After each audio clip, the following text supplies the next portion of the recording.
Welcome to Fandom Power.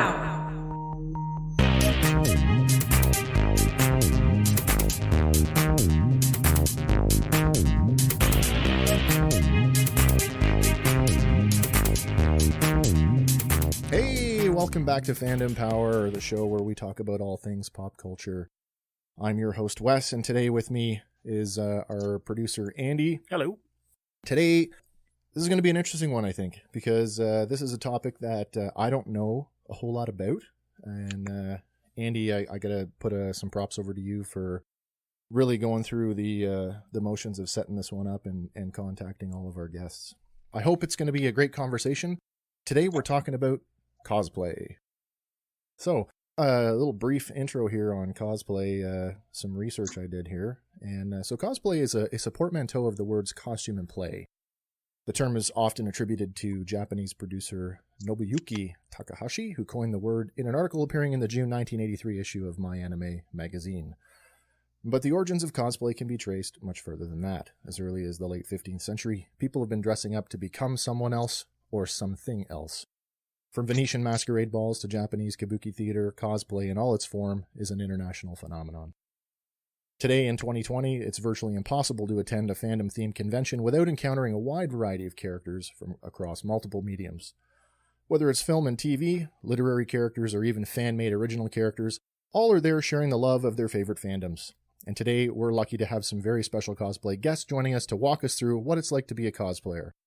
So tonight, from Snowhawk Cosplay in Barrie, Ontario, we have Ed Campbell. Hello. And from Alley Cosplay in Niagara Falls, Ontario, Allison Plato. Hi. And from Berlin Nova in Peterborough, Ontario, Amberlynn Ellis. Thanks, guys, for being here tonight. Thank you. Thank you. Awesome. So, one of the things about the show here, our show title is obviously Fandom Power, and the idea is that the show is fandom-centric. It's about the person. It's not necessarily about the thing that we're talking about. We've done an extensive amount of discussion on Star Wars, and we love that stuff, but it's not necessarily about the property itself. It's about people and what it means to them and how they interact with it. So this is really about your guys' experiences, and hopefully we're going to learn something as we go through some questions we've got tonight. But with fandom, I find, at least for me, when we start talking about fandom as a general broad topic, there's a lot of kind of crossover where, you know, fans of one particular project may be fans of multiple sort of properties. So I just kind of want to go around and ask you guys, is there any particular pop culture properties or fandoms that you guys are particularly fond of? I'd say for myself, I'm probably more into Marvel than anything else. Not to say that I don't love other fandoms. I love DC, I love Star Wars, I love all that. But if somebody was to ask me like what my absolute favorite is probably Marvel.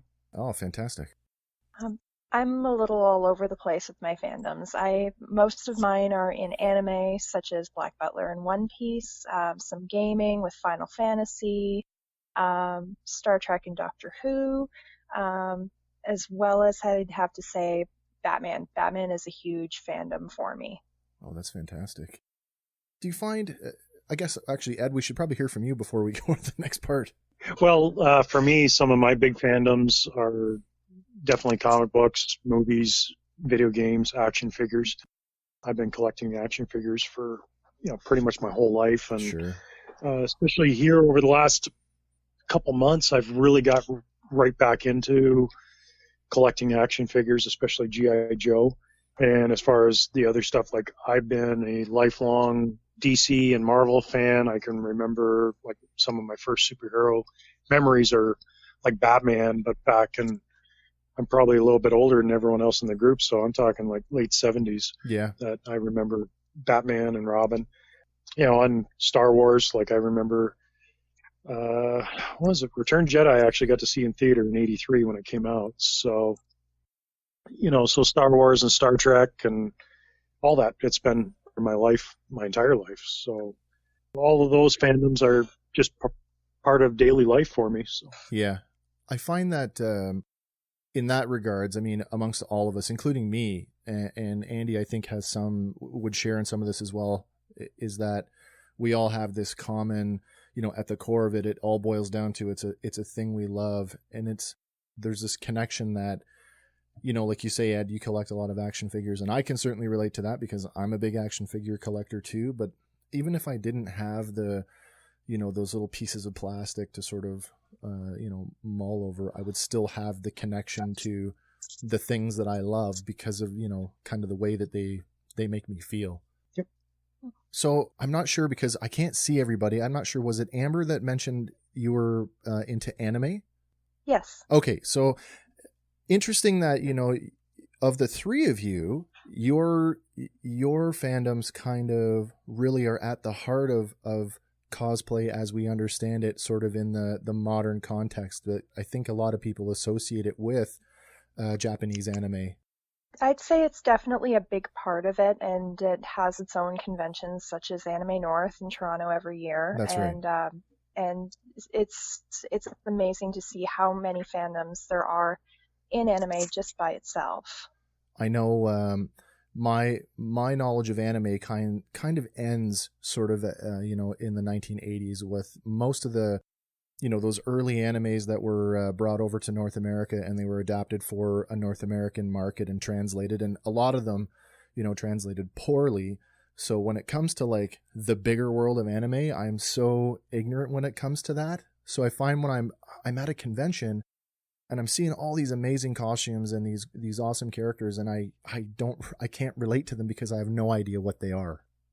So speaking of conventions there, guys, I mean, I assume everybody is a convention goer. I mean, it's probably one of the best ways to show off your cosplays. Yeah, I've definitely attended a lot of conventions. How's everybody dealing with the lockdown and not having the big shows to go to this year?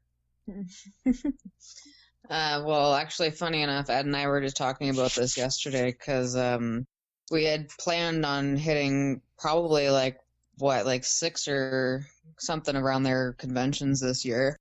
And just by sheer coincidence, every weekend or something that had planned with the convention, Ed and I have gotten together for a cosplay photo shoot of some kind. So it's just that's how we're dealing with it, I guess. I guess so.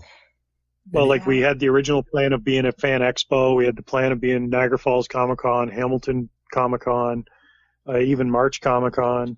And it just sort of lined up. Okay, well, when March was canceled, we ended up planning on getting together that weekend anyways, and we did a photo shoot. We ended up getting a photo shoot, you know, the Niagara Falls Comic Con, the rescheduled weekend, the original weekend, which Allison's been in my social bubble since the beginning, so we've been able to still keep up cosplay content, right. You know, responsibly. Like I know other people have been doing shoots where they're more socially distanced and stuff, but because Allison and I've been in each other's bubble since the beginning, that we can, you know, get within 6 feet of each other and not wear masks. Right. But other photographers we've brought in, you know, we keep our distance and all that kind of stuff. Yeah. Just out of curiosity, how long has everybody been cosplaying for, respectively?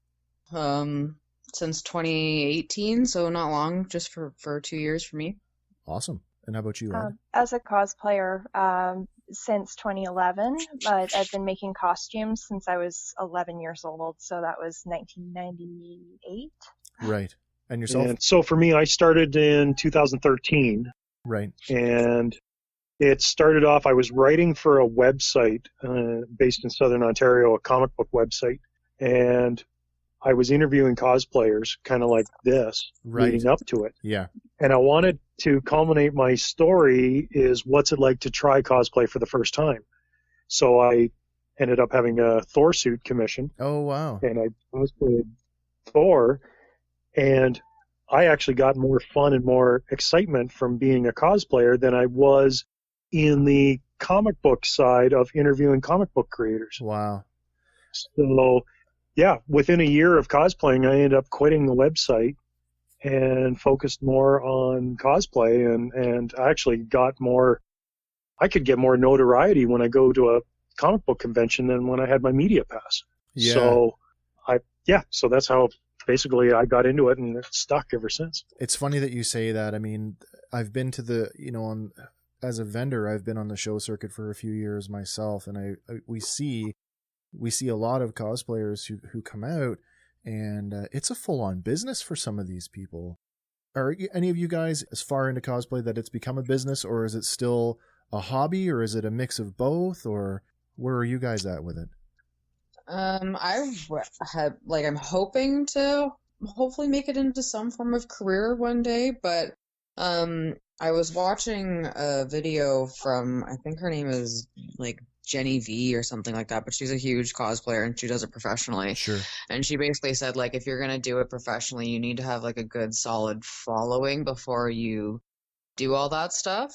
So that's basically where I'm at. I'm just trying to get the following before I make it a business, because I would hate Right. to put all this money into it and then get nowhere. Yeah. I guess, more along the lines of, like, we see organizations like the 501st Legion who arguably are pretty handy in the costuming department for the elaborateness of some of the stuff that they're making, but they tend to do things charitably. Like, it's not really, I mean, they're a charity. Mm-hmm. We've been to shows too where, I mean, what's the one we did? We were in Belleville that year, Andy. What was her name? She's another pro cosplayer. French lady. I know, Marie Claire. Is it Marie-Claude Bourbonnais? That was her, yeah. Yeah, I mean, when I heard that she was coming, I checked out her Instagram and stuff, and, like, you talk about wanting to have a following first, and the way that I understand her business model is she was a fashion designer before she was a cosplayer. So, like, I guess that sort of speaks to there's more than one entry point into cosplay. Mm-hmm.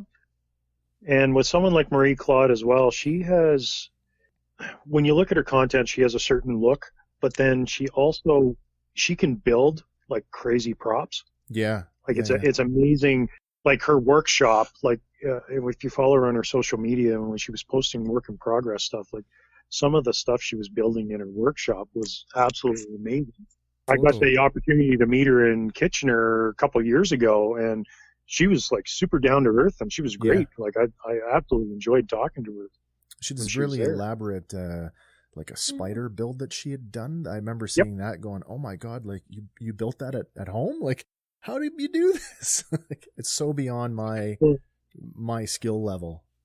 And it was funny when I was talking to her as well, because I asked her where she was from Quebec, and she says, "Well, I'm just in this little town outside of Quebec City." Right. And I said, "Well, like, what are you talking, like Lévis?" And she says, "That's exactly where I'm from. You know my town?" And I'm like, "I travel for work." And I'm like, sure. "Yeah, I was in your town like a year ago." And I said, the mall, I stopped at the food court to have dinner at the mall. And I guess maybe that's where we could connect even more, because like I knew exactly where she was from, and she lived in that area. And there's a really great comic book shop in Quebec City at the Laval Center, right? And that's her comic book shop. And oh wow, we bonded over that as well. So that's a really, like, if you're ever in Quebec City, go to Laval Center, right? And there is a really great comic book shop there in the mall. It's like three levels. They have everything. I've never seen a comic book shop like it before. No. So Ed, you had mentioned earlier about notoriety and getting recognized, and how you had more recognition as a cosplayer than you did when you were on the media side of things. I guess I just want to turn that around, and I want to ask the group, as cosplayers getting out on the convention circuit, what has been your best costuming experience at a show? Like somebody like talking about your costume, or not necessarily. I mean, if that, sure. I mean, people, I kind of, again, as a casual fan, and I've stopped in the aisles in some of these shows, and I've just watched like fan after fan after fan approach these people and go, "Hey, can I take a picture with you? Can I take a picture with you?" And I'm like, "Oh my god, they're like, the cosplayers are like minor celebrities in their own right." I'm one of those people. Yeah. I know I've stopped at least two of you for photo opportunities. Oh. Well, like last year, Fan Expo, there was the DC group, right, and then there was the Marvel group, and so they do the meetups up on the one level. They do the meetups for each fandom, right. And we had the best reaction when we ended up doing the DC group, because there was, my gang that I normally hang out with. Sure. So we had Joker, we had Batman, Harley Quinn, I was Superman. And there were points where I judge the success of a costume by how long you have to stand in one spot. Oh, okay. And so you're basically, you can't get away from one spot for a couple hours. That's why I figure, okay, this is really touching a nerve with people. Right. They're connecting with this character. This is what they want to see, and that's how I judge success. Oh, fantastic. If something's gone over well. So, and you were specifically dressed as Superman that time? Yeah. Yeah. So that one I awesome. was, I have Christopher Reeve version of Superman. So I was fantastic. Superman that day. Yeah. So, and then on the Sunday of Fan Expo last year, we had an Asgardian group. So I was Thor. We had Loki, Lady Loki, Sif, Gamora, Valkyrie, and that one went over huge as well. Oh, wow. So. I think so. the Yeah, kids' those reactions are the best for me. Like when I was dressed up as Captain Marvel at the Niagara Falls Comic Con, I remember I turned a corner and I was walking outside. And this little girl like froze in her tracks and just like screamed at the top of her lungs. She's like, Captain Marvel! And she like ran over to me and gave me the biggest hug ever. And I think like just those moments where the kids like come up to you and they're like, oh my God, I love you so much. Like, can I get a picture? I saw you in your movie. And they just like, they really think that you are that character. That's like the best feeling for me is like being treated like you actually are that character that you're portraying, basically. It's amazing the investment that kids will put into, the idea of somebody in costume. Like I can see it. It's an easy investment to make. That's a great story too. My best memories have to be from Anime North because their fandom again is all over the place. But last year I went with my partner and we met up with a couple friends and we did the three brothers from One Piece. So the main character is Monkey D. Luffy. Okay. And he has two brothers, which is Ace and Sabo. And I went as Sabo. And it was amazing. Uh-oh. Did we lose somebody? Wanted pictures with us. And you were saying yes. The three brothers.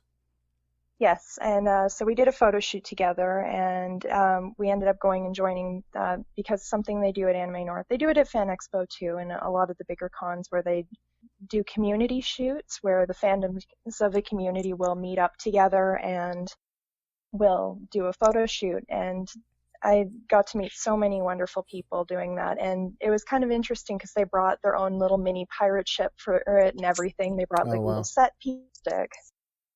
Oh, that's fantastic.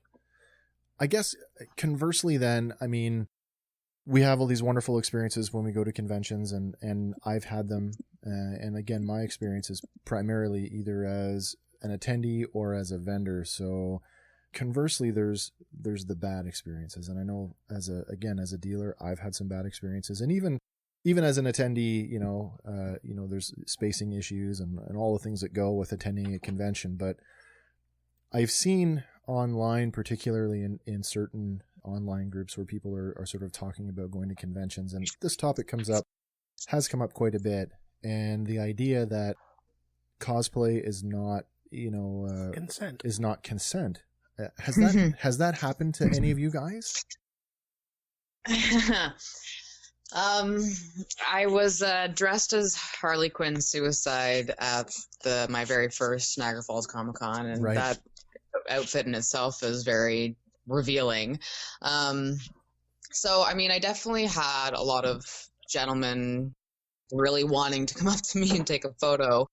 I had this one gentleman, he was kind of like following us throughout the floor. Right. And, like, I don't want to judge because it's like, I don't know if they have anything going on or whatever. So I was just like keeping an eye because you obviously want to be cautious. Yeah, of course. But he kept like watching me as I'd stop and whatever. And then eventually he finally got up the nerve to come up and he was like, excuse my language, but he's like, Harley Quinn, you effing biatch. Like, I love you so much. Can I get a picture with you? And I was just like, whoa, like, yeah, for sure. That's okay. And then like, arm like right around me and pulled me in really closely. And I was just like, holy moly. Like, it's fine. Like, if you want to get a picture or whatever with me. And I can understand that sometimes people have said like, I've seen you, they've messaged me on Instagram and been like, I saw you at the convention and I really wanted to come up to you and take a picture, but I was too nervous to say anything. So like, I know it can be unnerving sometimes, but some people can get a bit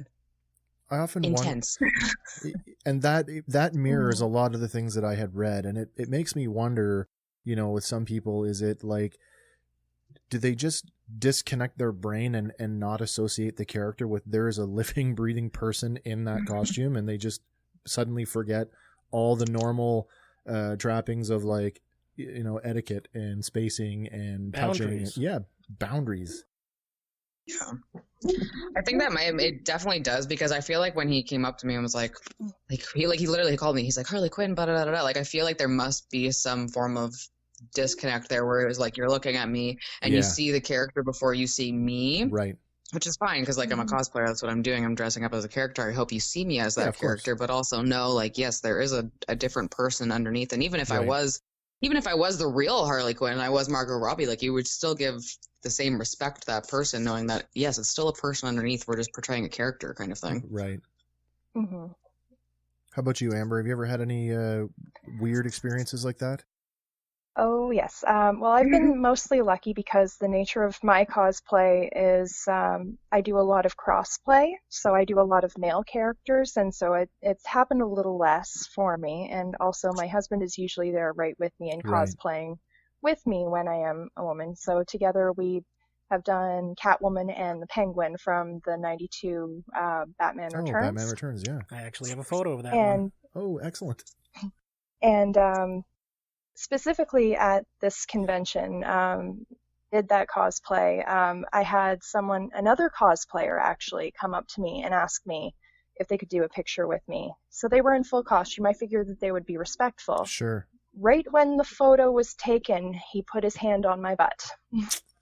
See, that's where I kind of, I just, it doesn't connect with me. Like, I don't understand how people can be so disrespectful. Well, Yeah, I was more shocked than anything. sure. Was there any sort of, expected it, and was there any fallout as a result of that with that person? well, I just backed away from them as soon as possible. I reported them to security. I said that there was somebody that, touched me inappropriately, but because it was a smaller con and they did not consent rules in play yet, I really don't think anything came of it. I think that's a situation where maybe I would take a serious look at maybe who the promoter is, and that might be one of those, oh, they're promoting a show, maybe I just won't do that one. I think if you're a promoter and you're having cosplay guests or you're having cosplay just from your attendees, you need to anticipate this kind of stuff. And I don't know if maybe I would just either, not attend shows that were done by that promoter.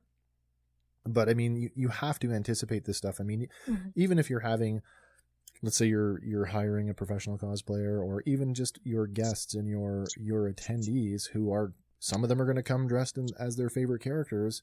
You have to have some anticipation that is a potential problem for your show. Yeah, you should be providing a higher level of safety for everyone.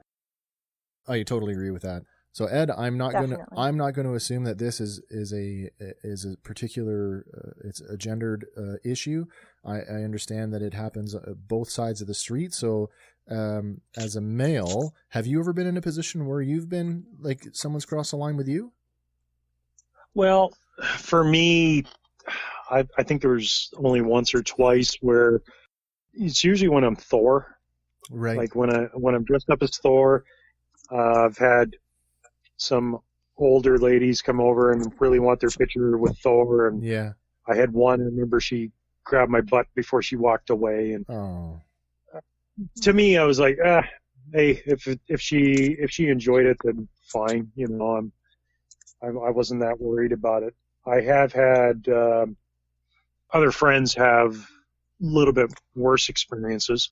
Like one friend of mine who had a costume that was her whole midriff, and the bottom part of her top was shown off, and she was rushing between a photo shoot and then coming back to the con floor to get shots with me. Right. And then when she came back, she was in tears, and I said, well, what was going on? And I guess somebody asked for a shot, and was able to slide a hand up under her costume. So that was really disturbing.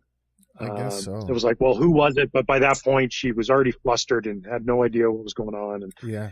we just couldn't identify who it was. So I just told her, I said, well, stick around me for the rest of the day, and you'll be fine. So Yeah, I mean, it's I think there's a portion of the population who just doesn't think that this stuff happens, but I mean, it really does. And I mean, you clearly have all had experiences with it. I mean, if you had a message for other cosplayers who are going out to a convention and they're worried about their safety, what would you tell them? I mean, if you're a female and you're going to a convention, try and not go alone. I mean, that's horrible to say, but like even having like a one friend that you're able to connect with or catch up with, like I find myself now, I mean, Ed's basically my partner in crime, so like I'm not going to too many conventions unless he's there or my boyfriend's there or like somebody that I know is there that I can connect with to make sure that basically someone's watching my back and then I can watch theirs as well too. Well, that's sound advice. Yeah. I think it's important to set boundaries as well. So you just know that you can say no to people if you're not feeling comfortable posing for a picture with someone because they're making eyes at you or they're making you feel uncomfortable. You don't have to say yes. You can say no and back away if you don't feel comfortable. And I think you hit it on the nose when you said about it was a smaller show and they didn't have anything in place. And I really want to drive that message home to anybody who's listening who may be a promoter, that you have to have some form of contingency in place. If you don't have a written policy now, you probably should. And I don't mean that in a laughy jest way. Oh, for sure. And I'm pretty sure that the conventions that it was, they do have a policy now in place, but at the time they didn't. You're listening to Fandom Power.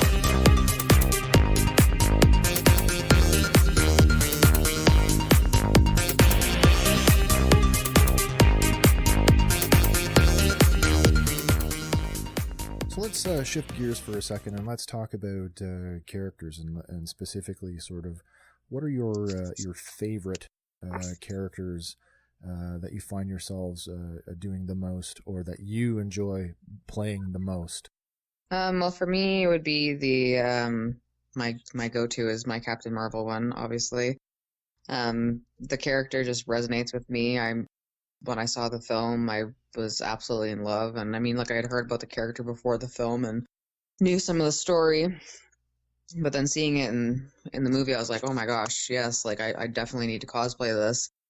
And then when I cosplay her for the first time and the reaction that I got, and like I had so many people basically be like, oh my God, like you literally look exactly like Brie Larson. Like, I swear to God, it's you. Or people would like whisper and like, oh God, it's Brie Larson. So I think that one, and also with the kids' reaction too, that's probably my go-to cosplay.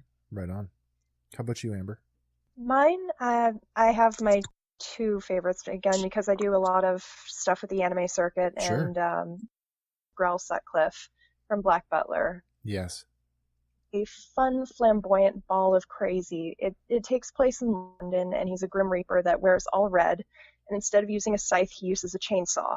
Oh. So he's a little bit of a crazy, over-the-top kind of character, and is just so much fun to play. And he walks around calling everyone darling. Oh, and wow. is so he's very fun to play.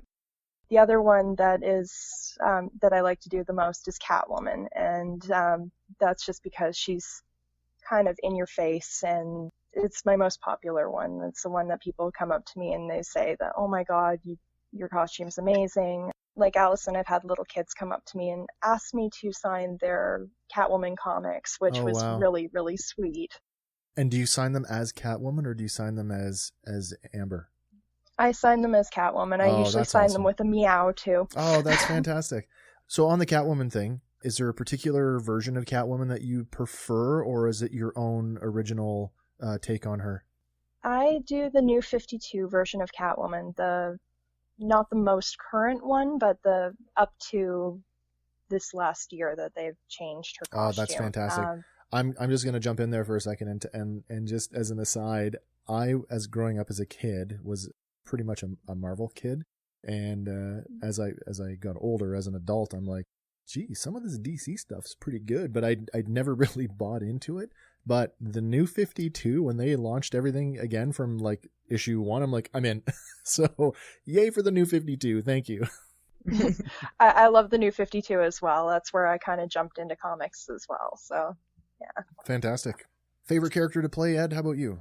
Well, my 3 top are Thor, because Thor was the first character I ever cosplayed. So Thor has a very special spot in my heart. And actually, I have Mjolnir tattooed on my right forearm. That's awesome. Captain America is another big one of mine. Because actually, Captain America, I did a Captain America Halloween costume just after First Avenger came out. Oh, okay. And actually, that's where I kind of entertained the idea of cosplay, because the Big B Comics and Barry, they knew I had a Cap costume, so they said, hey, could you come out and dress up as Cap? So I did that before I ever started cosplaying, so that was sort of how, I didn't have a problem getting into cosplay. So, yeah, Cap, I've cosplayed 4 different versions of Captain America, and Hawkeye is my other absolute favorite to do. And Hawkeye was never a character I thought of cosplaying until Age of Ultron came out. Okay.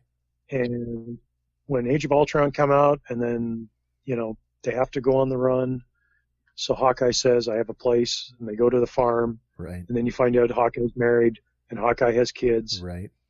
And as soon as I saw that moment, it was like, holy crap, I'm Hawkeye, because we live on a farm. Yeah. And I'm married. I've got kids. So Hawkeye is sort of like my life, because when I head off to be an Avenger, like Comic-Con comes up, so I get all suited up and I leave. Yeah. Wife and kids are at home. And then after I'm done, I come back to the farm. And you get to be you again. Yeah. So it's Hawkeye has been, Hawkeye's been a major part of my life, actually. And, I've got Mjolnir tattooed on my right forearm, and I have a Hawkeye logo tattooed on my left forearm. Oh, that's fantastic. So, and I've got 4 different versions of Hawkeye. I've got, a 5th and a 6th one planned, and, so it's just Hawkeye is always a part of my life. And the other character I always said I would never cosplay, but he's my favorite, is Batman. I said I would never do Batman unless I could do him right. Sure. And so 2 years ago, I invested a bunch of money into getting all the pieces to do Batman. Right. And now I have 4 different versions of Batman. My one suit has cost me a lot of money. Yeah. to, a lot. to buy all the pieces and adapt. But Batman is also another character I get, like actually my nightmare version of Batman. Right. It looks different than other people's, and it's one of my most popular photo sets I've ever done.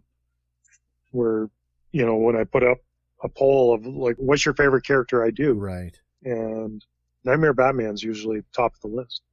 Oh, that's fantastic. I've seen a few Nightmare Batmans that are pretty impressive. You guys have heard it. Maybe you've heard of Cosplay Chris, a guy from Australia. He's got a really good. He's got a really good Nightmare Batman suit. Yeah. No, some of them are like exactly screen accurate, but I did a few different twists on mine. But also, what really helped with my photo shoot was we did it here at the farm in October, so it really helps that everything around me was brown or dead, or it would. Like the cornfield was right there, so it just looks desolate, and it really worked out well. Actually, Allison came to the farm one day and we shot Marvel and Jan Rog, and it really worked well. Oh, cool. With the blue and the red of Marvel, the green and the blue of Jan Rog, and then you just have the brown of like soybeans ready to come off, or the corn, and it just made the characters pop out on screen a lot more. So it was a lot of fun. Oh, fantastic. I want to stay with characters for a minute, and I just want to know, any original characters? Have you guys ever been inspired enough to go out and actually create a character of your own design and go out and actively cosplay that? It's not complete yet, but I have attempted a original Star Wars Sith character. I have a real issue, personally, with like doing original characters. I'm finding because I'm such like I go off of creating something when I look at a picture. Like Sure. I use pictures as inspiration and Yep. other characters as inspiration. So for me to like take different pieces and try and put them together in a character, I feel like this character is probably going on over a year now in the process of making, but I just like I put it together and then I wore it and then I looked at it and I was like, this looks nothing like Star Wars. And then I got frustrated and upset and I went and cried to Ed and I was like, I spent all this time on this cosplay and I freaking hate it. Like so much money and so much time. It looks fantastic. It looks fantastic. So I'm like, it's good, and a lot of people have reached out to me and been like, no, like it works. There's different genres of Star Wars, so like it works with this kind of genre and all this other stuff. But in my head, like there's just this like mental block of like, I'm gonna post a picture or I'm gonna go somewhere and somebody's gonna like it's gonna suck, or people are gonna hate it, or they're gonna be like, what is this, or they're not gonna get it, and it's just gonna absolutely crushed my soul. So now it's in a box. Gotcha. And I don't know what to do with it. Well, I would definitely encourage you to wear it. I would encourage you to take the lid off that box, because if you're keeping up with what's going on in Star Wars these days, is anybody watching The Mandalorian? I haven't watched the recent episodes. Okay. So when you watch the new episode, pay particular attention to the dock worker and tell me what a Star Wars character is supposed to look like when you see him, because it will blow your mind how simple the costume is, and I love it. Anyway, I digress. Yeah, so original characters. Anybody else got an original character in the works? Sort of. I have done original designs, and I've kind of taken them to art shows instead of taking them to conventions. So I have a hobby of as well as wearable art. So I'll take things that are not actually fabric and throw them together to make costumes out of something that's completely random. Right. For example, Apocalypta, which was a post-apocalyptic character. Okay. And the costume was made out of melted trash bags and window screen.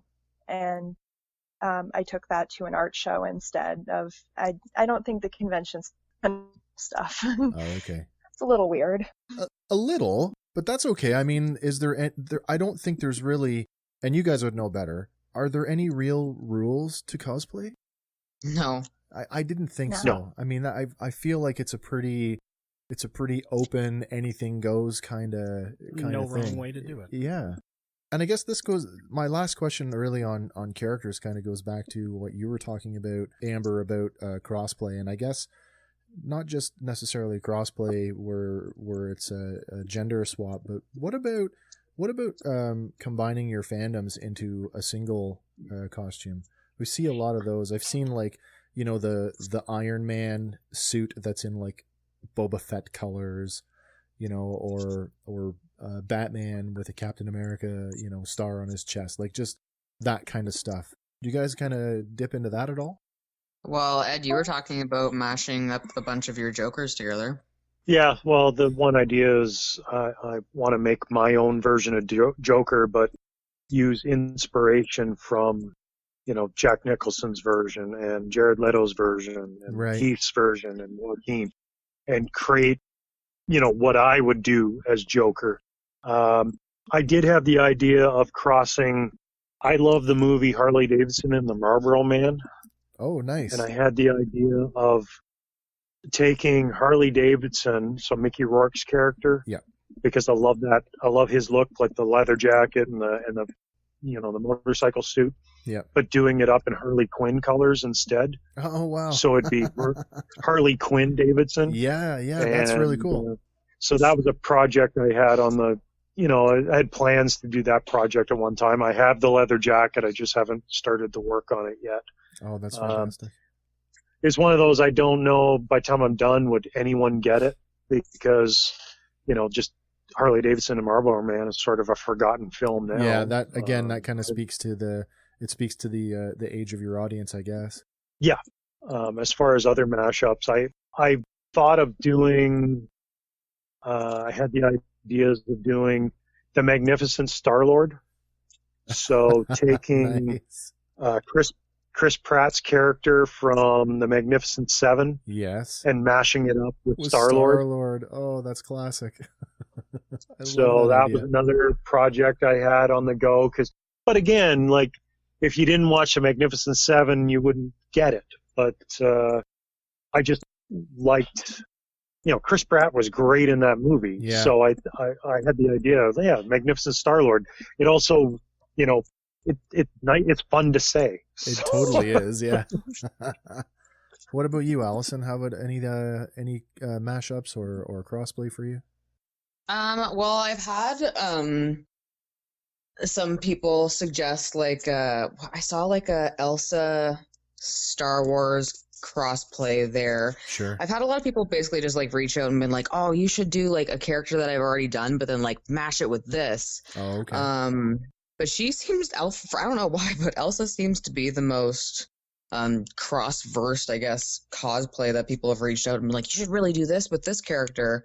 So I'm definitely curious to try that, because I mean, Elsa is, it's a good cosplay, but it's not a popular cosplay. It's popular in the party sense of, I get a lot of birthday parties with it. Sure. But I would definitely love to do like almost like a dark version of her with like the Star Wars kind of thing.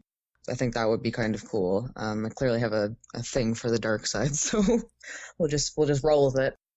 But no, I haven't had too many mashups. Basically, after my original Sith character crashed and burned in my head, I've basically tried to stick to characters that are true to itself. Gotcha. Well, Allison, I do have a crossplay idea for you, but I haven't told you about it yet. Oh my god, and you're going to do it online to tell me about it? Well, I don't know. Is Maybe. this the time to reveal it? Do we want to reveal it to our listening Well, audience? yeah, because like one of my favorite characters to portray as well is Dum Dum Dugan, and the Howling Commandos has been a great team that I've had assembled. And I thought this morning, wouldn't it be awesome if you did a cross-played Steve Rogers? Oh my god. You know that in the Marvel the What If animated series coming, they're doing a What If Peggy Carter was Captain America or Captain Britain, I guess. I saw that and I love that idea so much. Yeah, Peggy Carter with Super Soldier Serum, I think, is a fantastic idea. Probably make for a great cosplay. They've already touched on it, though, in a Absolutely. future version. Have they? They have.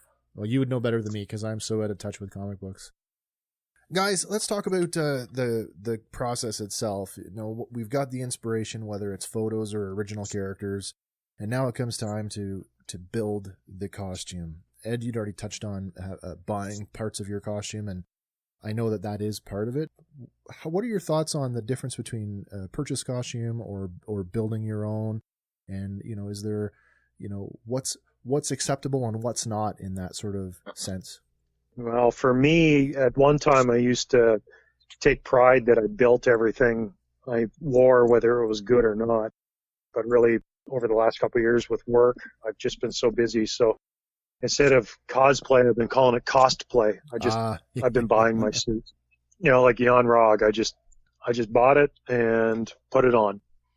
Yeah, I don't have a lot of time now when it comes down to building something anymore. So I either buy a completed costume or I buy all the pieces together and just throw it on. So I think, in the world that we live in today, where the maker community at large and what the average consumer can do at home with a 3D printer, or what can be done at home, the fidelity on some of these pieces is like through the roof. So, I mean, buying a commercial piece or even a boutique piece from somebody's Etsy shop is completely, a viable option. Well, and 7 years ago when I started, what I was doing then when I was fabricating stuff, I could blow people's minds. Yeah. Like I fabricated an Ant-Man helmet out of junk. Oh, wow. And people were like, oh my God, I can't believe you do that. Now 36 hours on a 3D printer, you have something that you wind up on screen. Yeah. So I've sort of gone away from fabricating like I used to, because I couldn't. And other things like products like Warbla and all that kind of stuff didn't exist 7 years ago. Right. So when I started building helmets, I was recycling out of items I could just find, like batting helmets with Iron Man masks screwed on and pieces filled in with Bondos, so which just don't look the same quality as what other people can do now. So I just kind of got away out of that. I just buy completed foods. I know a guy who took like you said, a batting helmet, or no, maybe it wasn't a batting helmet, it was a construction helmet. He cut the brim down and he turned it into one of the soldier helmets from Rogue One, and I thought, oh my god, that looks so good. Like, it just, again, amazing, like with a little bit of improvisation, what you can pull off. But that again, like you say, like, I guess time is a constraint. And I mean, hey, if you have the money to throw at it, why not? I know I would. Yep. Ladies, how about you guys? What do you think about buying versus building? I mean, personally, I make everything. I've started off sewing, but then I've gone on to props and accessories as well. And it's amazing what you can MacGyver out of some things that you find outside and stuff you find at the hardware store. Probably my most impressive build it cost me maybe about $10 to make, and I made a Grim Reaper's scythe that has a skull and the rib cage attached to the handle with the blade. Oh, that's pretty cool. The most that cost me was $10 because it was charged for the wood, but I found a stick outside that was the right curvature, and I used a styrofoam skull from the dollar store and just paper mache'd the hell out of that thing. Made the ribs just with pieces of styrofoam, and it looks like metal. And so, I mean, you can do amazing things with crafting things as well. I mean, yes, the technology has advanced quite a bit, but I mean, half the battle is like having fun with it and having fun making things. I think you're absolutely right. I mean, pre-show, when we were chatting sort of in the green room, as it were, about how we were going to do the show, and I'd said I was looking for a creative outlet, and podcasting just happened to be it. But prior to that, like going back to the toy thing, like I know I've combed like the Value Villages for like just like throwaway $3 and $4 toys that I've brought home, and I've dressed them up with burlap and given them a different paint job, and then suddenly it becomes something else that can fit into my collection the way I want it to. So I certainly have an appreciation for the whole upcycling element of that. Mm-hmm. For sure. Yeah, so we kind of touched on what everybody's got going. We've talked about not being able to go to shows this year. I guess that's really kind of we're kind of coming to the tail end of everything that we'd prepared in terms of the prepared questions. I guess the last thing is to give props and shout outs to everybody.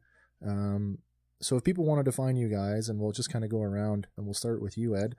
Where can people find you online, and do you have any projects on the go you want the people to know about?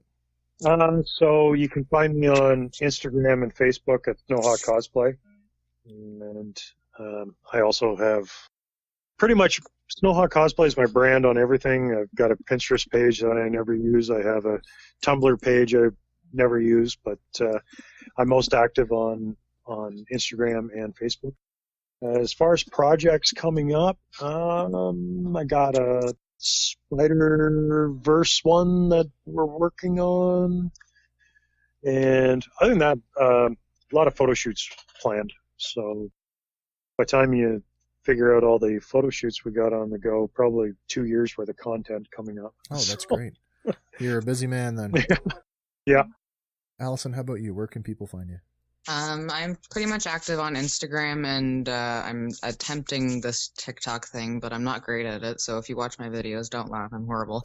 But you can basically find me at Ali Cosplay on Instagram. I'm pretty active on there. Great. And Amber, how about you? Well, I'm mostly active on Facebook and Instagram, and that's as Berlin Nova Costuming and Designs. Is just a play on my name for the name of it. And what I've been working on, because it's been pretty quiet this year for me, I've been making a lot of masks instead of making cosplays and repairing the cosplays I do have.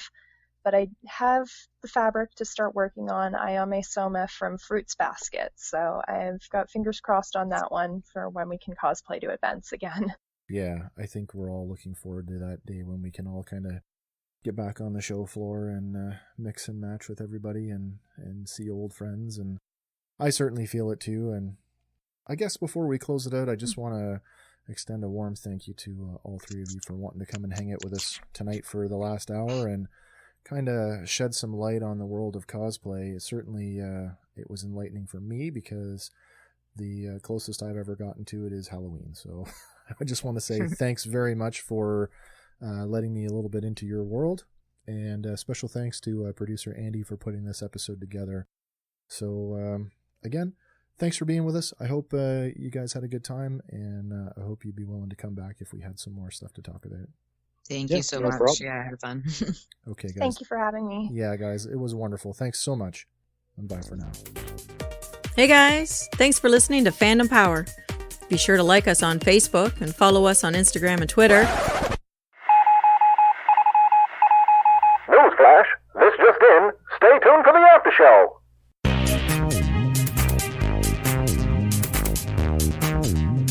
I'm just going to leave things rolling, and if you guys feel that you've got to go, you're more than welcome to get off. No need to hang out, but like I said before, we like to just leave things running, and if there's more to talk about, we can always chitty chat away. Amber, you're in Peterborough. Yes. And you're in Ellis. Are you related to Brian? No, unfortunately.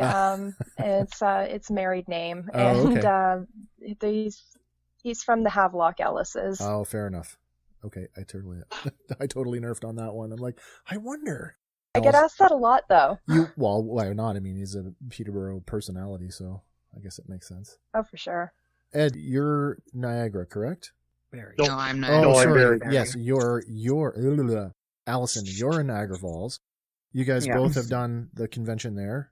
I have to, that is my favorite convention to go to. It is was my first convention. It's my absolute favorite, and I say that because Fan Expo, certainly from a dealer perspective, is out of my league. I cannot afford to do it, so I just don't. But even as an attendee, I would much rather drive the 4 hours from Bob Cajun to Niagara to go to a show that's still growing, but yet still has a smaller feel to it. Maybe a smaller feel, but it was still good. Oh, yeah. This last one was my first Niagara one. Last year. Yeah. Yeah. And that was fantastic.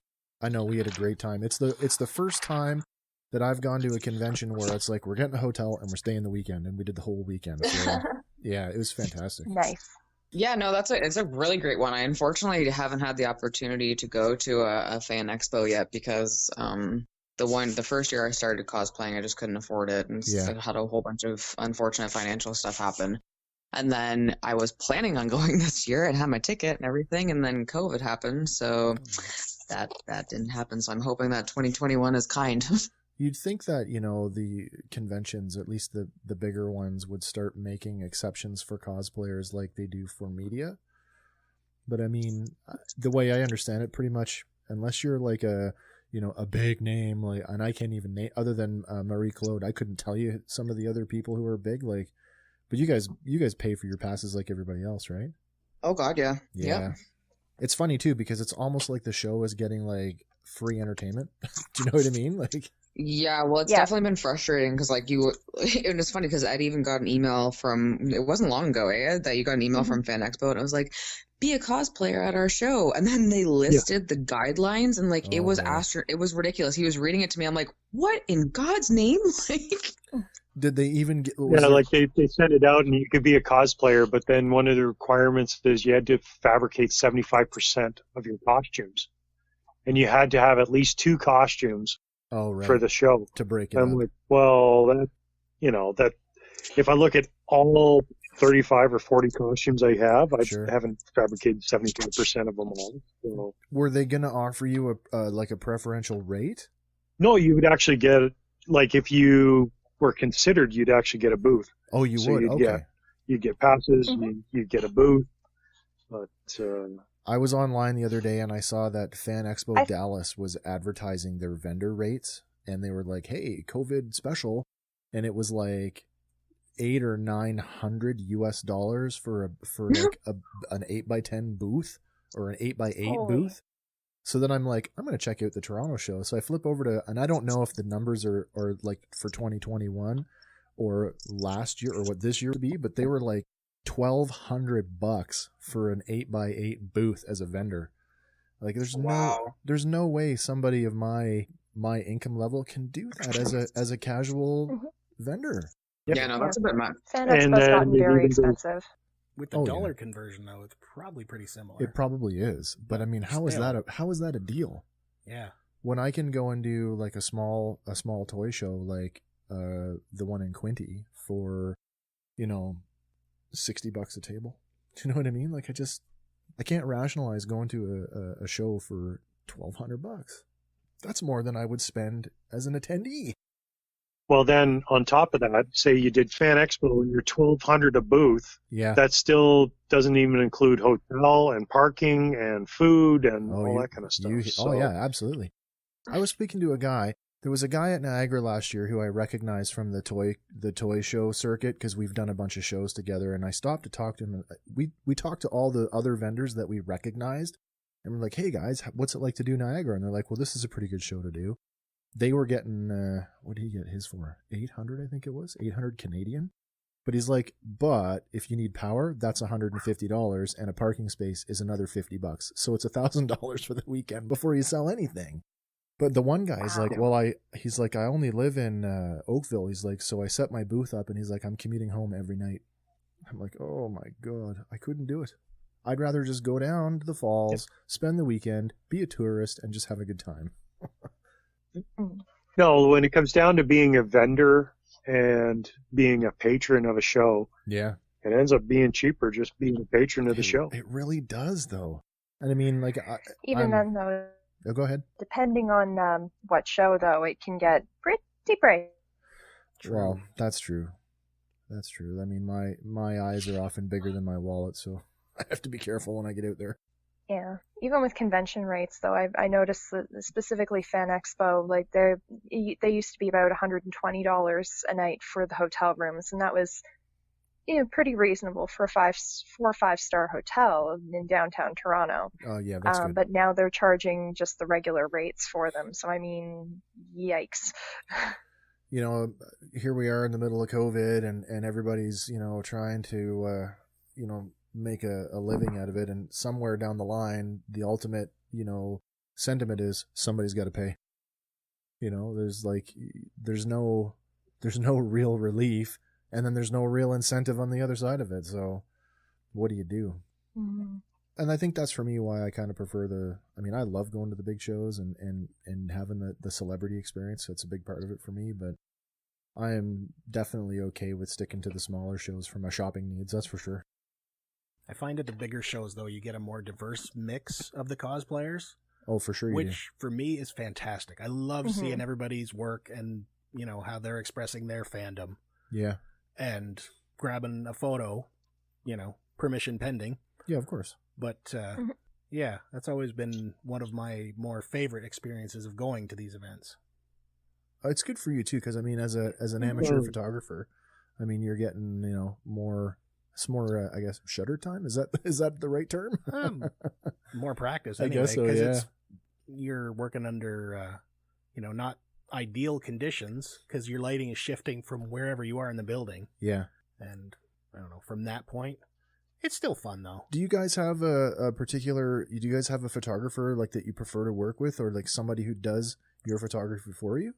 I did have a specific photographer, but then I found that I was only getting specific kind of shots from that one photographer, and I was wanting a different kind of look or a different kind of feel to the photo. Yeah. So then I've reached out to different photographers now, and I've definitely gotten a different view or different angle point. And I think that it worked best too when Ed and I did our Halloween shoot. We had 2 photographers there essentially. It was Ryan and then his wife Angela. She was photographing us as well. But the photos that both of them produced were fantastic photos, but completely different photos. So basically our take of it was like, you got to work with different people to get different looks kind of thing. So I've tried to branch out more, I find. Cool. Well, like when we did our Halloween shoot, we're up in the barn, and my buddy Ryan is from one angle taking the shot with his DSLR. Yeah. And then my wife, she climbed up to the top of the mow, and she was just using her cell phone. But the angle that my wife got, it was scary compared to the one that Ryan got. Oh, so, wow. Well, that's pretty cool. Yeah, because it actually looked like I had an axe in my hand. It actually looked like it was attacking Allison with the axe. So. Yeah, it was pretty terrifying. Yeah. And no cosplayers were hurt in the shooting of this photo session. Oh, he was hurt. Oh no. Oh yeah, no, I was hurt. Well, once for sure. The bruises, it was like, hey, why don't we do this? You'll pretend to stab me with a stick, and she says, like this. Yeah. Oh, right into the chest. Oh no. It was an accident. If anything, you were so in character that you just scared the crap out of me. Yeah. And then we're up in the barn. It was like, hey, how about this? We got a pitchfork, and there was a broken tine out of it. And I'm like, you can put that around my neck and pretend to push. So I have it, but there's enough of the tine that is pushing on my throat. You and can I'm like, still okay, feel remember, make it look like you're pushing. Don't actually push. Made for some cool photos. That's awesome. Well, guys, I don't know what you guys have got planned for the rest of the night, but I think I'm going to wrap it up here. I sincerely want to thank you all for wanting to come out and agreeing to meet with us. I know it was not totally short notice, but it's never easy to try to put three people together who are in three different parts of the province, at one time. So I'm glad that we were able to make that work. Thank goodness for technology, right? Oh, I know it. Yeah, thank God. When it works, it works well, and when it doesn't, we're lucky here. We're just really an upstart. We have a very inexpensive podcasting setup, but we're putting out some good stuff. I mean, the audio quality on our episodes, I don't know if you guys have had a chance to listen to anything that we've done, but the audio quality actually sounds pretty good. So we're getting some good feedback. Yeah, and Andy's a fantastic editor, so try and bookend the whole show with some music and stuff, and it'll have a very polished, professional sound. So once that goes up, Andy, I'm sure we'll be in touch with you guys with a link, and then you guys can share that out on your social media. And again, like if you guys are looking for an outlet, you got stuff on the go, like don't hesitate to reach out to us, because we'd love to revisit some of this stuff and maybe talk more specifically about certain things. Like maybe, we come back and do a Marvel episode and we're talking about the MCU, like Ed and Allison, you guys are pretty heavy into the Marvel stuff. It'd be great to have the perspective of a cosplayer when we do that bigger conversation, right? Yeah, that'd be fun. Yeah. Well, I very much appreciate it. Always have an opinion on something. Oh, that's great. Yeah, me too. Well, the first time I met Ed, he was in the Thor costume. Oh, yeah. Well, again, guys, thanks very much. I hope you guys are safe and warm wherever you are tonight. It's kind of blustery out, so stay safe, guys, and thanks again. Thank you. Thanks Okay, for I having guys. appreciate it. Yeah, for sure. Let's talk again soon. Yeah, Bye. for sure. Okay. Bye, guys. Take care. Bye. Bye. Bye. Hey guys, thanks for listening to Fandom Power. Be sure to like us on Facebook and follow us on Instagram and Twitter. Stay tuned for our next episode where we'll be talking about another one of your favorite fandoms. Fandom Power is a Sawcast production.